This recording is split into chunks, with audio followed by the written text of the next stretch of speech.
Yo, Lil Rel's back on the Cruz Show. Let's go. Real 92.3. What up? What's up, man? Yeah, that was a cool for that intro. Man. I love that intro. That's Thank you, man. I could have put a lot more stuff in it, but that's cool. I like sometimes like kind of reminiscing and seeing a journey. So that was real cool. Yeah, Thank y'all man. for that. Yeah, man.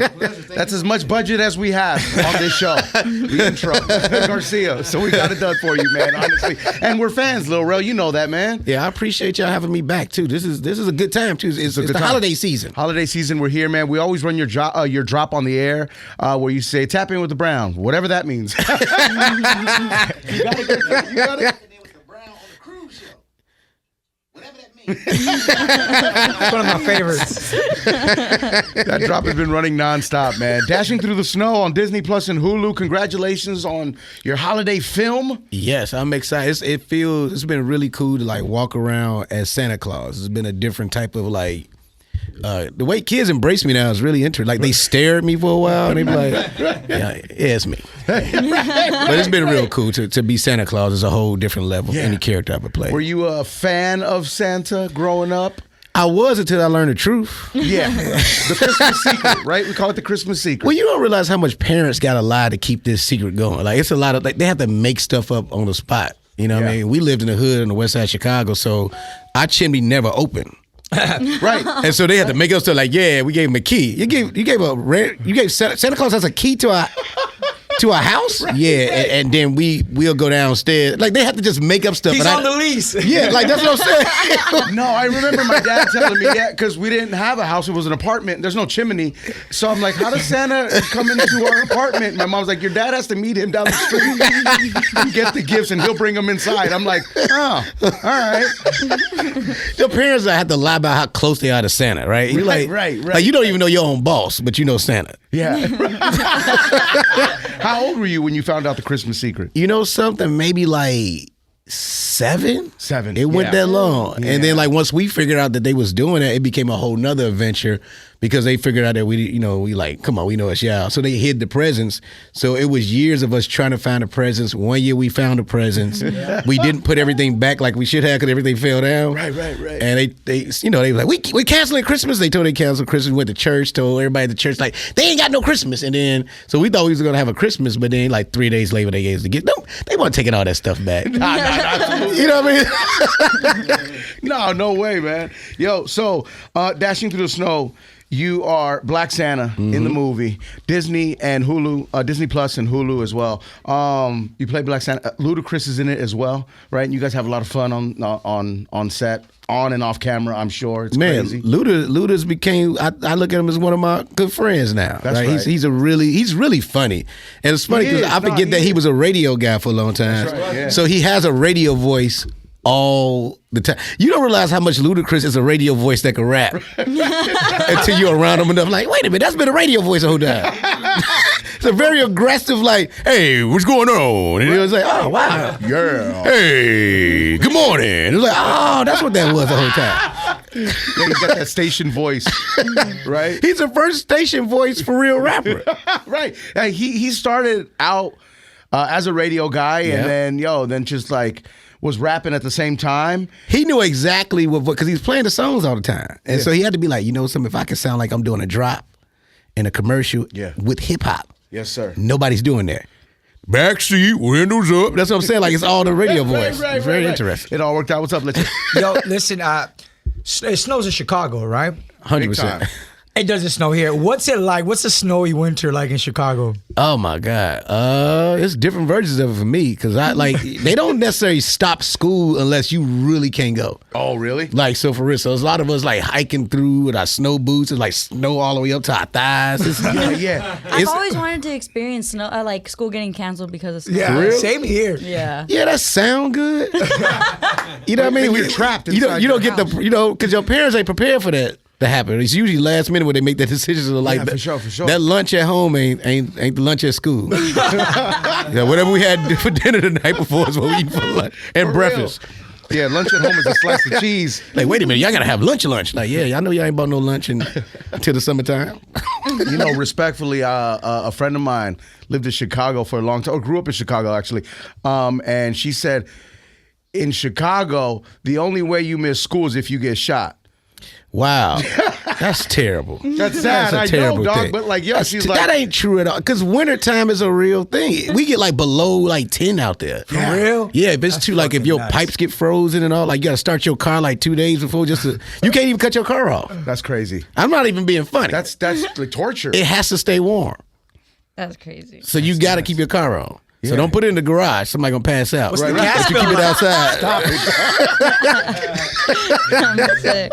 It's gonna be all bad. What's up, Jack? One time, is it true that you worked in Victoria's Secret outlet? 100, not an outlet. I worked at the Victoria's Secret. That's right. The one on Michigan Avenue in Chicago. It was like the big one too. So, and I worked at the stock room, but I used to dress up every day anyway. Because it was like, first of all, they hired a bunch of gorgeous women to work there, and I wanted to impress them. And then, like, I'm literally just like, I learned a lot more about women than I should have. I was like 18, so I'm like, ooh, okay, these are slips. This is slip number 2. Like, because I was steaming a lot of the stuff. So I was steaming drawers and slips. It's really interesting. I learned a lot. I learned different smells. It's a lot. Yeah. Did you ever use like the Victoria's Secret like annual sale, the 7 for $40 for gifts as a woman during I the bought holidays? so many of those missed.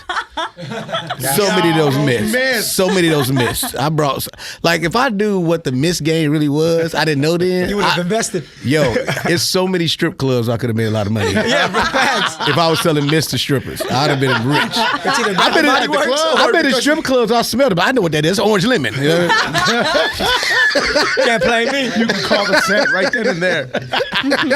Yo, Lil Rel, what's a gift that you never got as a kid that you're still upset about? Ooh, that's a great question. So Mike Tyson's Punch Out. Nintendo. Right. We had Such a good we had the regular version of it. And it was 2 different versions. Wait, there was 2 different versions? Yeah, it was a regular Punch Out, and then it was Mike Tyson's Punch Out. Oh, yeah, that's right. That's right. With Yeah. Mike Tyson. We didn't get the Mike Tyson version. We had the regular version. Yeah. I wanted Mike Tyson. Yeah. That's it. That's The it. punch out you got with like a sight bike or something. It was just like the Punch Out guy. It was Yeah, like, but not. yeah. But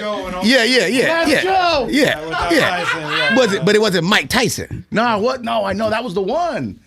That was a real thing. People forget about Mike Tyson's Punch Out. Yeah. Nah, for sure. How much do you think that goes for now, like collector's item? Bro, 1,000. Like a legit Nintendo with like games and stuff? With yeah, the Mike thousands. Tyson thing. Mike You know Tyson. the most bootleg video game gift I got? So instead of us getting like NBA action, we got Charles Barkley Shut Up and Jam. That's the real game. That's real It's deal? called Charles Barkley Shut Up and Jam. And if you lose the ball, he gonna say, "Go get the damn ball." Nah. So we kept losing the ball all the time. My mom like, "Who in there cussing? Go get the damn ball. Go get the damn ball." Like, cussing at me? like Charles Barkley Shut Up and Jam. That's the name of the video game. My Christmas gift is cussing at me. Go get the damn ball. Lil Rel is here, man, dashing through the snow. So talk to us about this. You played Black Santa. You obviously had a great time filming this, Yes. right? Yes. Yeah, and- What I loved about it is too, this is not just magical Santa too. This Santa is like basically like more of the emotional version of Nah, Santa it's real. Claus, Yeah, right? it's real. It's real. So like Eddie's which is Ludacris' character, like, as a social worker, he helps everybody else. But he still has his own trauma and childhood trauma he needs to heal from. And Santa's really there just to help him heal. And I think that's such a beautiful version of, like Miracle on 34th Street has the heart to it too. This Santa is about heart. And I love that. And it's so fun. It was so much heart and it was so funny. And I wanted to make the funniest Santa Claus. So that was very important to me. Right. How much can you go off the script when it comes to this movie? I mean, if you hire me, I'm definitely going off the script. Right? You're a comedian. They know what they're getting. I'm like, look, you hired me. I'm changing some things. Yeah. But it was a lot of fun. Like Little Madison that plays Ludacris' daughter. Yep. I've worked with a lot of actors and actresses, but that little girl can go toe to toe with me. Wow. Like if I change the line, freestyle something, she's with me. Impressive. And I thought that was so dope. Like her potential is crazy. Like I've never had nobody like bounce off of it because I threw something out there to see if I was gonna throw off and I felt bad. Yeah. But she went with me. I'm like, wait a minute, you gonna go with me? Whoa. All right, let's go, little girl. Right. So much fun. Madison, shout out to Madison. She's so amazing. Yeah, man. Yeah. That's great. So at what age did you realize that you had a talent, you had a gift? I knew early though, but when it like comedy wise, like because I am a comedy nerd. I'm a TV and film nerd. So like watching everything and being able to reenact stuff, I knew really early. Like I think, the first time I ever watched like In Living Color and then Saturday Night Live. Like the Saturday Night Live cast with Chris Farley, Chris Kattan, David Spade, all those guys. Like that's where it's like the wheels started turning and watching Living Color with Keenan and Tommy Davidson and Jamie Foxx and David Allen Greer. It's like all those different things. But Eddie Murphy, once I fell into the Eddie Murphy world and even going back and revisiting a lot of Richard Pryor stuff, but Eddie became the blueprint for me of like, okay, that's how you do this. Like, I want to be able to do a bunch of characters on stage, off stage, and be able to act. And that was, and then like later on, the biggest person became Bernie Mac. That's right. Well, Bernie and Robin Harris kind of the same in the way to me as far as like seeing them be okay and with the aggressive part of comedy. And being themselves, like Bernie could be in any scene and just steal the show. And like I don't care if it was one line, like you just wouldn't forget you saw Bernie. Man, he would say it with his eyes, and it's a wrap. Like and then like even Robin Harris, like I'm such a nerd at this, so like that's just the kids, baby, but even just stand up. That like them dudes had hot rooms in the cities. Like Bernie had one in Chicago, Robin had one out here in L.A. when he was opening the Comedy Act Theater. Or people would come from Hollywood to the hood because he was killing it so hard. And so, like, even when I was in Chicago and I started my rooms and all that stuff, it's because of the blueprint they all set. So for sure, I'm a comedy nerd. Yeah, for sure. Now, are you a child watching Eddie Murphy? Because it was very explicit, right? So were you allowed, or did you have to like watch it behind your parents' back? The first time, it's gonna sound crazy. The first time I saw Raw was at a Baptist youth conference. Yo. And they wasn't regulating they didn't know what we were watching because all the hotel rooms had HBO. There it is. And I literally I watched Raw and it was like that was the crazy. They was too busy trying to make sure people wasn't hooking up. I'm just sitting there watching really dirty comedy. When you say starting up your rooms, can you elaborate on that? What does that mean? Those comedy spots, you know what I'm saying? Yeah. I think a lot of people, that's one of the things that it doesn't happen anymore because like the comedy clubs have monopolized comedy, especially with black comedians. It was a time we couldn't get into those clubs, the improvs and stuff like that. So we had to start these rooms in the city. It'd be a random bar, you might know somebody that owned it, or a lounge, or like, you know what I mean, a hall somewhere, so it was, I had those rooms that really developed me who I am. And then, shout out to Mary Lindsay, who owned Jokes and Notes Comedy Club in Chicago, gave me a night there on Wednesdays, and that changed my whole career because I had a playground every single week. And every week my goal was to not repeat any bits. So every Wednesday I was doing new stuff. Wow. And so my specials all pretty much became the best of the stuff I was doing for years. For sure. As a comedian, do you believe America has lost its sense of humor? Not at all. No, I think, it's so funny because if I could, that's such a real thing to say. I think comics forgot how to make things funny. And so everybody became really speechy about stuff. Like these like TED Talks, but it's where the joke's at. And there's only a few people who can still do, like Wanda Sykes, I think is somebody we don't give enough props to, who can talk about political things and still make it hysterical. And so my thing is this, if that's my comedy, it's comedy. We're supposed to make it funny. And I think a lot of the stuff we've taken the jokes out of it, where it's just only more opinion based and we haven't put the bits back in it to make it funny. Yeah, for sure. A lot of us are being very careful. I think, well, if your intention is good. That fear? No, you know what, people is being careful because you really mean what you're saying. Ooh. And so like if you doing hate comedy, you really hate that. Yeah. You know what I mean? And so like I'm not scared to say anything. Like my last special, I talked about everything from the slap to, and I know everybody. So what you gonna say to me? I'm being funny about it. Sure. And so because my intentions is to be funny and it's not me coming from a malicious place, like I ain't nervous about nothing I say because I don't say anything malicious. Your conscience is free. That's right. Because I'm doing it with good intention. Like I ain't got nothing. I don't really feel that way. You know what I mean? Yeah, sure. Have you ever been standing at a comedy club, right, and watching someone and think to yourself, "That's my joke"? Oh, comedy club specials. There's people with specials doing stuff I did, and it's always interesting because like I remember at a time because a lot of times it's just being real. Yeah. The bigger comics will come to your city and you not there yet, right? And so they'll put these stuff in they specials, and it's scary because you like, man, that's my bit. And if I do it, everybody gonna think I took it from them, but that's my bit. Because they're bigger, sure. And but then that's why you got to stay the course, stay patient, and know you can write something different. Like if you still me, I see you. I see you on that Oscars copy, fam, and I know exactly what you did. Do you confront them, though? I've confronted a gang of people. That's why but I also think it's a beautiful code of if I confront you, I don't have to make it public.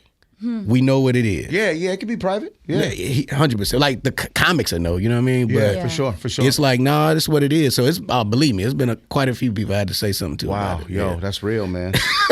we need to start doing that, Garcia. You know what I'm saying? Yeah, that happens to us all the time. We hear the same radio bit on another station. We're like, man, again. Quick question for the sports fan. I see the Bears hat. Keep Justin Fields or draft Caleb Keep Williams? Justin Fields. I agree with Justin you, actually. Fields. Really? Yes, I do. Fire the coach. I agree. The coach is like, Why? What? What you mean? Why? In your opinion? Oh God, he's just not that bright. Well, neither am I. I still got a job. But guess what? You probably could coach the Bears. No, yes it is. I believe in you. Actually, It would be all bad. It would be, I'm in there, yo. I don't know. Throw the ball, dog. Let's go. Hey, and that's enough. That's all. Hey, Justin, go out there and play. That's all you need to tell him. That's it, right? Yeah. He's so good. Yeah, But I'm loyal. You see, this is what it is. No matter what the record. You loyal, man. Chi-Town, Chicago, all day. So it's heartbreaking when your team ain't good, but you still support them. I'm a Chargers fan, so I feel Well, we God talked to a bless. lot of Knicks fans too, dog. That's gotta be. Well, you know what? Knicks fans are crazy. Because even when they team get better, they're like the meanest fans. I love going to Knicks games just to hear the fans talk crazy. Yeah. And that goes for every New York sport. When I went to the Liberty Aces last game, the finals. Okay. Man, the energy was crazy in there. Yeah. But when I tell you them fans was good, it was so funny. It's like a very aggressive New York comedy show throughout the arena the whole time. Yeah, so funny. Yo, so Dashing Through the Snow, you're not obviously filming it during the holidays, right? No. I've heard like, yo, sometimes you film a holiday movie in July. So Yeah. how do you get into that mode? Well, and for this movie, first of all, it was really hot, so I had to wear the fat suit and the Santa suit, and so it was very hot. But my team did a good. My trailer was freezing, so if you had to bring a blanket in my trailer, I'm like, we not turned off this air conditioning. But little Madison, for real, I'm being honest, like the way she would light up when I do certain lines or certain things, it was like I needed that child to show me what other children will react to this. And so she really was the one that kept all of us in the holiday It's the spirit. spirit, right? That these kids carry and you see it in their eyes. And then Luda had his kids there. I brought my kids there. So That's like right. having our kids on, it just, you understood what the assignment was. Like, oh, this is really to like, and so like, I honestly, every time I see the end of the movie, I almost tear up every single time. Really? Because it's something interesting about seeing, first of all, Black Santa Claus. And like when I wave at the family, it like it just warms my heart because I'm like, I didn't know if I ever would see something like this. Wow. Like, cool. You were the change you needed to see. Man, that's crazy when you become that though. You know what I'm saying? Exactly. Yeah. What was it thing. about this movie that made you say, okay, this is the role that I want to take on? You know, so Tim's story, this is a real story. I was at my good friend Terrence J, who just got engaged. Shout out to Terrence J. That's right. Yo, Tess, congratulations. We was at his birthday party. Tim's story is like, yo, what you think about playing Santa Claus? I'm like, what are you talking about? And he's like, yo, you know, we Like have this what, at movie the Dash mall? Through the Snow. Because at first, honestly, and I think Kevin was doing it first. Kevin was going to be Santa, Kevin Hart. And I think whatever his scheduling thing, so it fell into my lap after that. I was like, all right, yeah, let's do it. And so I'm glad it did because I was able to bring my version of whatever I think Santa Claus is. That's right. Black Santa. Now we need a Mexican Santa. I'm down. That'd be, man, you got to fight George Lopez. Man. you know, George, like, you know, they give George everything. They like, George, my dad, man. Hola, papa. Yo, Lil Rel is in Dashing Through the Snow. Out now, Disney Plus, Hulu. Congratulations. thank y'all for having Lil me. Rel Howery, come see us anytime, my brother. Seriously, I man. appreciate that. All day, man. Let's go. Cruz Show. Real 92.3. Yo, check out more of our YouTube interviews now, ASAP Plus. Download the free iHeartRadio app so you can check out the Cruz Show podcast.